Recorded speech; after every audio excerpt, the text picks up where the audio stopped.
Preseason game number 1 is in the books, and we have takeaways we got to get to. This is going to be a lot of fun. This is the breakdown where I run down all my takeaways from the previous game. You guys are going to see this on Tuesdays come the regular season, so don't miss out on that.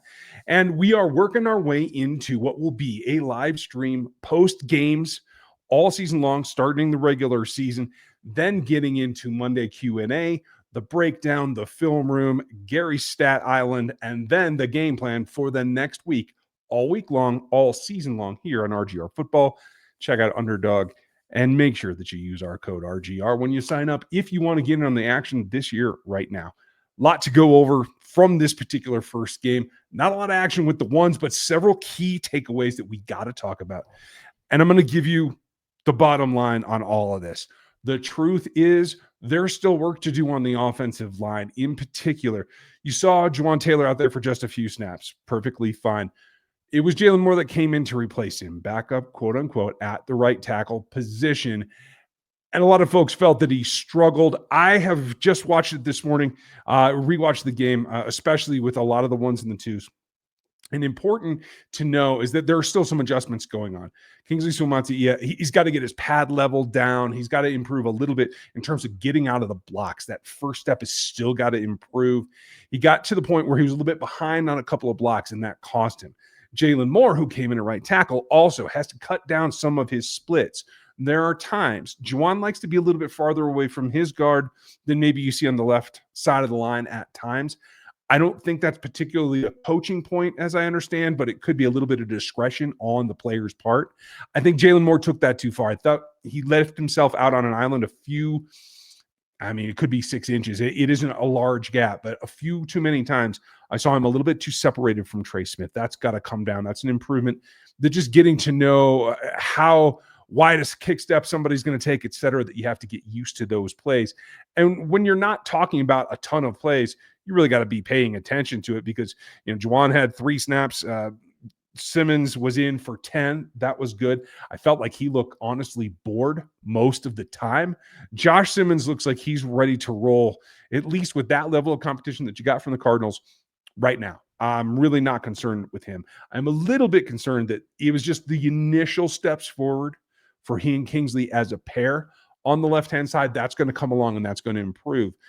Pretty encouraged there, but there is a little bit to work on as well. Inside, Trey and Creed. I know both of them got a call last night, but not significant, and I don't think that it's anything to be terribly worried about. What I get a little bit concerned about is the depth there. As we talked about, Josh, Juwan, Jalen, we're there. Now, when you're outside of the Jays, then it gets a little bit different because we're talking about Wanya Morris, who played over on the left-hand side, and I thought against the twos looked okay. I didn't feel like he really made any splash plays or any really over-the-top blocks. But as the game went on, I felt like there was still a little bit of gap there, like a little bit. He's got to come up, keep some pressure off of the quarterbacks. And I think that's going to kind of play its way out. I felt like Norzad snapping the ball looked terrific against the twos. Was really happy with his performance as a backup offensive lineman. Caliano Hansen at the guard spots, nothing terrible, nothing outlandish. So I would call that a push. I don't think there's a whole lot of takeaway from that particular one, but that's okay. The tight ends was a takeaway. Trav obviously only on the field for a couple of plays. You come back. Noah Gray got, I believe it was 9, and then you saw a ton of Tunyon. And honestly, on rewatch, there was more Jared Wiley out there than I expected, to tell you the truth. Obviously, Tunyon with a couple of the bigger plays. Wiley had one on the sidelines that I thought was good, and we have to be pretty positive about that. But that's just the beginning. I don't know that that's sustainable. It was almost a little bit too much Tunyon to begin with. We're going to see where that comes. And I did find it interesting that they went with Spivey when they went early to the 3 tight end set in there, just to try to get some momentum. So keep an eye on the third position. What's going to happen now is we're going to see some change. We're going to see some lineup changes starting tomorrow. This is recorded Sunday morning. You're going to see it soon. And I think a couple of guys are going to be given a little bit more chance. I thought Pole, and I didn't get to rewatch the entire fourth quarter, but I thought he gave you enough that he needs more look. I think this second preseason game, he should get a little bit more run with the twos and definitely with the threes, but I'd like to see him get some action with the twos as well. Then we're looking on down the line. We would hope that we get some more on the defensive side. Chris Jones, not out there very much. Mike Pennell, out there a little too much for the preseason, to tell you the truth. But I was very intrigued and happy to see that Noah Ormalat got out there early in the first quarter, was able to be on the field and rotate a little bit. Obviously played more as the game went on, but I thought you got decent reps from him. I thought you got decent reps from Ashton Gillotte as well. Neither of them made a huge splash, but I thought they were both pushing the pocket when they needed to. They're both getting some penetration from time to time. I thought the pursuit was very good on Gilotte's part. I thought you saw hustle there, and I thought that was good. I think the concern comes in when you get to the back of the defense.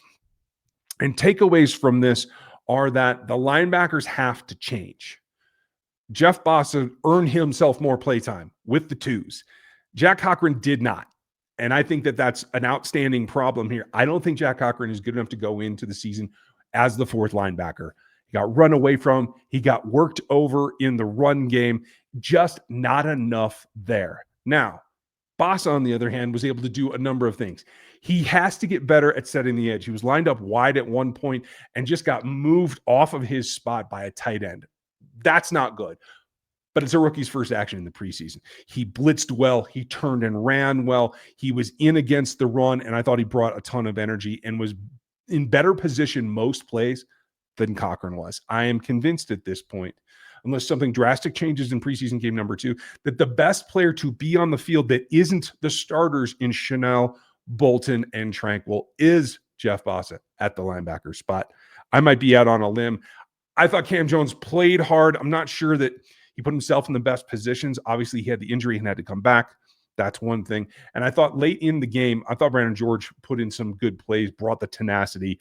I don't know if it's enough to get him onto the roster, but I thought that he showed who he is out on that field, and I like that. The interesting part came in the secondary with the rotation.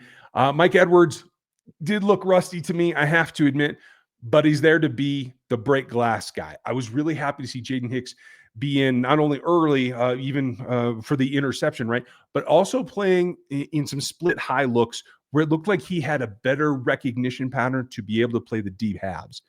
I don't think you're going to put him out there as single high, and that's okay. That's not where he's best anyway. But rotating Chamari down and being able to kind of interchange like we saw in years past with Sorensen and Tyrann Mathieu, that's the goal I think that Steve Spagnuolo has here, and I think it's coming along. The worry part here is with Jalen Watson going into the concussion protocol. I thought Najee Johnson had a very up and down night. I thought Roland Wallace played well. He did have the penalty, but other than that, I felt like playing a mix of alignments, he was where he needed to be. Same thing with Noah Williams. I was very happy to see what Noah Williams put out there on film. As we finish it up and we look at the depth here, Joshua Williams has an uphill battle right now. I'm not sure that they can keep 6 corners. We're going to see what it looks like this week. What we're going to get tomorrow is going to be a ton of new information and who's taking snaps where. So make sure that you like and you sub and you hit the bell. Check us out tomorrow live. We're going to answer your Q&As. Make sure you bring the questions because we can't do the show without you. We're just here to answer your questions. Appreciate you guys being here. Make sure you like and sub. Have a great night, and I'll catch you tomorrow. Thanks for watching this video from the team at RGR Football. Click these videos to see more and subscribe to RGR Football.